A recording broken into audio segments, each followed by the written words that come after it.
Assalamualaikum warahmatullahi wabarakatuh. Saya perwakilan dari kelompok modul 2 akan memaparkan hasil dari kuis membuat suatu ide bisnis yang disiapkan melalui pembuatan bisnis plan dengan menggunakan bisnis modul Canva atau Lean Startup Format. Di sini kami sudah memiliki beberapa opsi dari 1 sampai 20 untuk dibuatnya bisnis.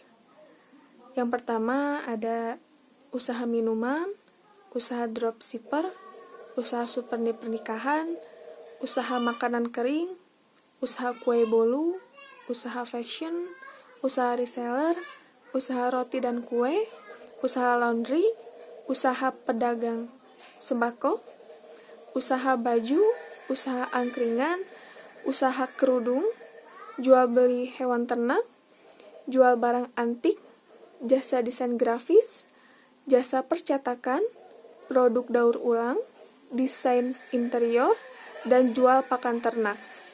Dan yang kami pilih yaitu bisnis jasa desain grafis.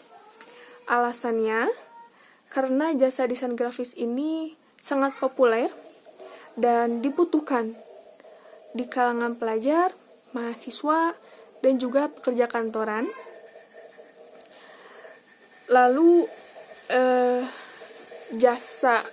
bisnis jasa desain grafis ini modalnya sangat minimum untuk kami buat, untuk kami sebagai mahasiswa yang ingin berbisnis begitu ya.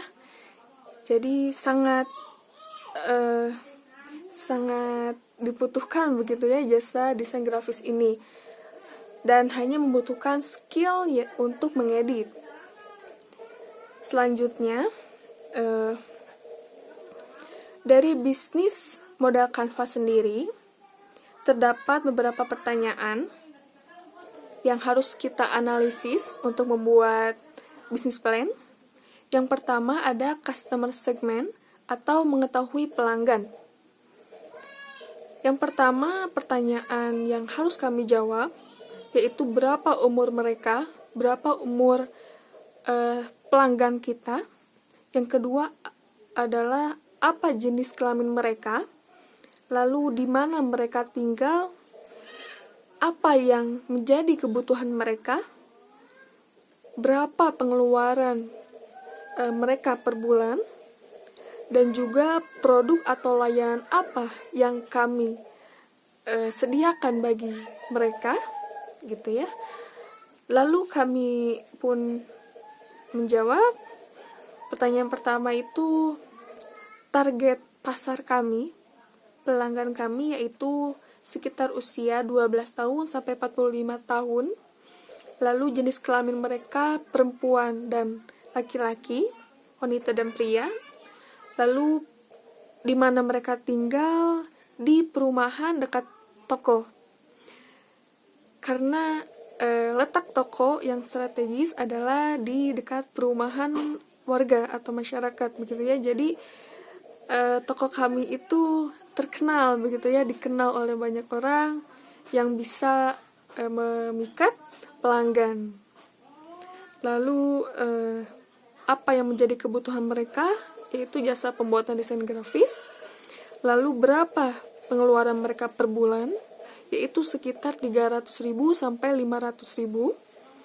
Lalu produk atau layanan apa yang kami sediakan bagi calon pelanggan kami, yaitu kami menyediakan jasa pembuatan banner, cover atau sampul, pembuatan logo, stiker, poster, kartu nama, dan lain sebagainya.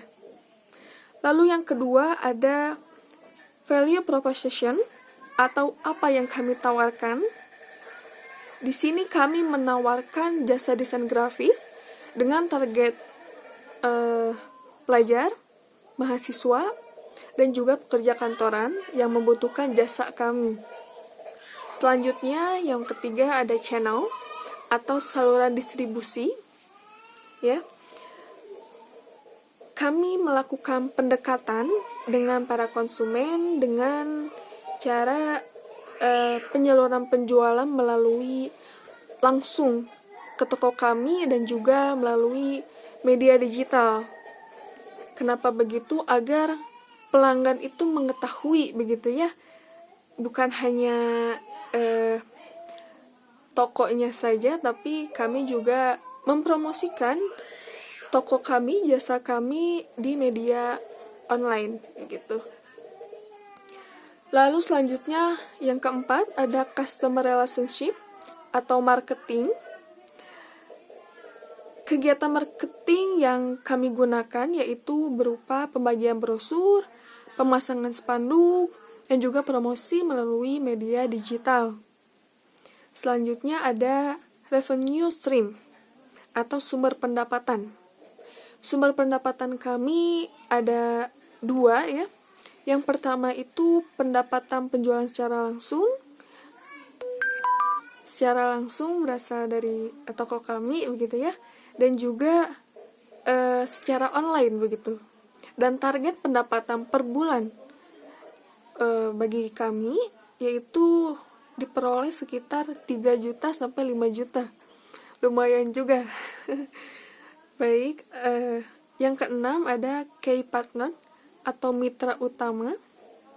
Ya, toko kami dapat bekerja sama dengan beberapa perusahaan yang membutuhkan jasa kami. Jadi kami sangat terbuka kepada semua mitra yang ingin bekerja sama dengan kami, ya. Kami sangat terbuka dan berterima kasih begitu ya. Lalu yang ketujuh ada key activities, yaitu kegiatan bisnis.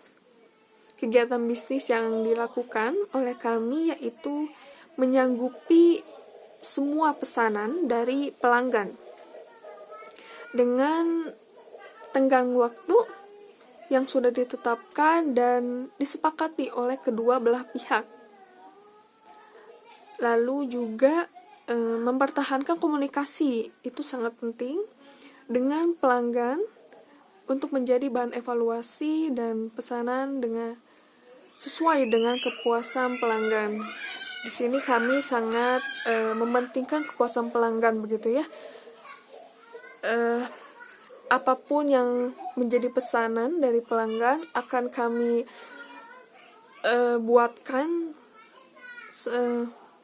buatkan dengan terbaik begitu ya, demi kepuasan pelanggan. Selanjutnya ada key research atau sumber daya utama. Dari toko kami memerlukan keahlian karyawan. Yang pertama itu kami memerlukan 3 karyawan yang ahli dalam pembuatan desain grafis. Berarti 3 karyawan ini bekerjanya di depan layar komputer begitu ya. Lalu yang kedua, 1 karyawan dibutuhkan untuk pengecekan pesanan secara online karena kami membuka jasa online begitu ya, agar memudahkan pelanggan juga. Lalu terakhir ada 1 karyawan dibutuhkan untuk mengelola administrasi keuangan dalam toko. Ketiga keahlian ini sangat penting di toko kami begitu ya, sangat diperlukan. Yang ke-9 yang terakhir ada cost structure atau struktur biaya. Yang pertama kami membutuhkan biaya sewa tempat, kemudian biaya SDM, sumber daya manusia, dan administrasi, gaji karyawan begitu ya. Yang ketiga ada biaya promosi. Yang keempat biaya pembelian alat dan bahan. Yang kelima ada biaya transportasi gitu. Baik, pembuatan ide bisnis yang ditugaskan sudah kami penuhi, dan semoga dari hasil pembuatan bisnis plan ini dapat menjadi acuan bagi kami untuk membuat bisnis dengan modal minimum bagi kami mahasiswa. Dan untuk itu saya tutup presentasi ini. Terima kasih dan mohon maaf atas kekurangannya. Wassalamualaikum warahmatullahi wabarakatuh.